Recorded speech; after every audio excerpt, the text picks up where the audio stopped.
বিসমিল্লাহির রহমানির রহিম। আসসালামু আলাইকুম ওয়া রাহমাতুল্লাহি ওয়া বারাকাতুহু। আলহামদুলিল্লাহি ওয়াহদা ওয়াসসালাতু ওয়াসসালামু আলা মান লা নাবিয়্যা বা'দা আম্মা বা'দ। আজকের প্রশ্ন, মৃত ব্যক্তির কবরে যেমন নেকি পৌঁছায় তেমনি পাপও কি পৌঁছায়? একজন মানুষ মারা গিয়েছেন, আপনি যা কিছু করে গিয়েছেন সদকায়ে জারিয়া হিসাবে কবরেতে গিয়ে আপনি পাচ্ছেন, ঠিক সেরকমভাবে যদি আপনি কোনো কুকর্ম করে যান অথবা কুপথ প্রদর্শন করে যান আর সেই কুপথের উপরে যদি মানুষ চলে, তাহলে এই পাপটাও কি আপনার কবরে পৌঁছাবে? এটা হচ্ছে প্রশ্ন।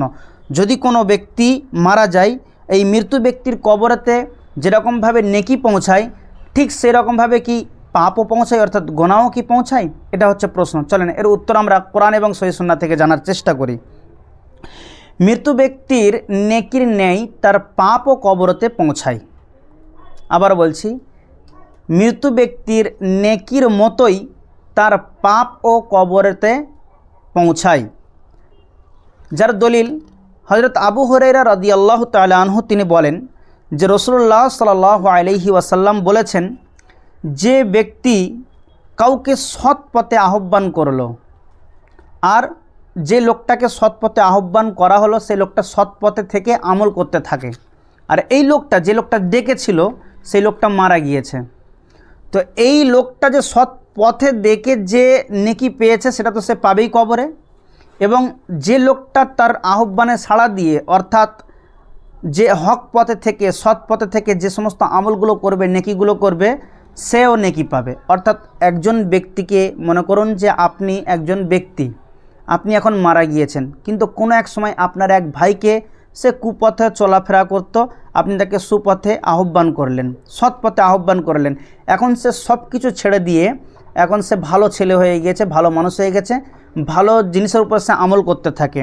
আপনি এক আহ্বান করার যে নেকিটা পেলেন এবং সেই লোকটা আপনার মাধ্যমে যা কিছু শিখেছে, আপনি কোরআন পড়তে জানতো না একটা লোক, তাকে আপনি কোরআন পড়া শেখালেন, সে নামাজের আরকানগুলো জানতো না, আপনি তাকে শেখালেন, যতদিন পর্যন্ত সে নামাজ পড়বে, যতদিন পর্যন্ত কোরআন তেলাওয়াত করবে, কোরআন তেলাওয়াত করার কারণে, নামাজ পড়ার কারণেতে যা নেকি লোকটা পাবে ঠিক ততটা পরিমাণের নেকি আপনি কবরের মধ্যে শুয়ে শুয়ে পাবেন। সুবহানাল্লাহি ওয়া বিহামদিহি সুবহানাল্লাহিল আযীম।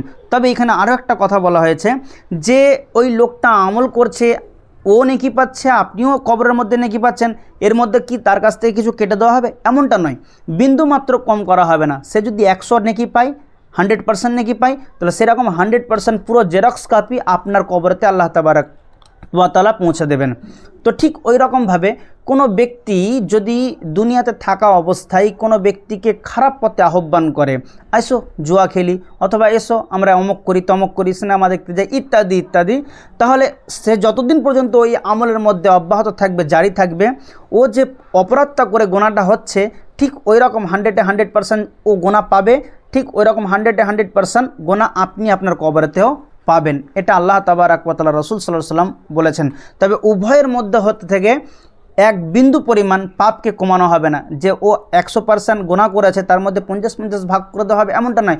ও যতটা অপরাধ করে যে পাপের ভাগিদার হয়েছে, আর আপনি ওই পাপের কাজে আহ্বান করার কারণেতে আপনাকেও ঠিক ততটাই পাপ বা অপরাধের হকদার হতে হবে। তবে এই হাদিসটা আপনি কোথায় পাবেন? এই হাদিসটা আপনি সহিহ মুসলিমের হাদিস নাম্বার 2674 নাম্বার এবং মিশকাতের 1558 নাম্বার, পৃষ্ঠা নাম্বার 29 যদি আপনি দেখেন, তাহলে এই হাদিসটা আপনি ইনশাআল্লাহ তাবারক ওয়া তাআলা পেয়ে যাবেন। আল্লাহ সুবহানাহু ওয়া তাআলার কাছে দোয়া করি যে আল্লাহ তাবারক ওয়া তাআলা আমরা যেন বেশি বেশি করে মানুষকে হকের পথে ডাকতে পারি, সৎ পথে আহ্বান করতে পারি, এবং কুপথ থেকে মানুষকে যেন ফিরিয়ে আনতে পারি, সেই ক্ষমতা, সেই তৌফিক এবং সেই টেকনোলজি জিনিস ব্যবহার করে যেন আমরা তাদেরকে আহ্বান করতে পারি, সেই তৌফিক তোমাদেরকে দান করো। আমিন।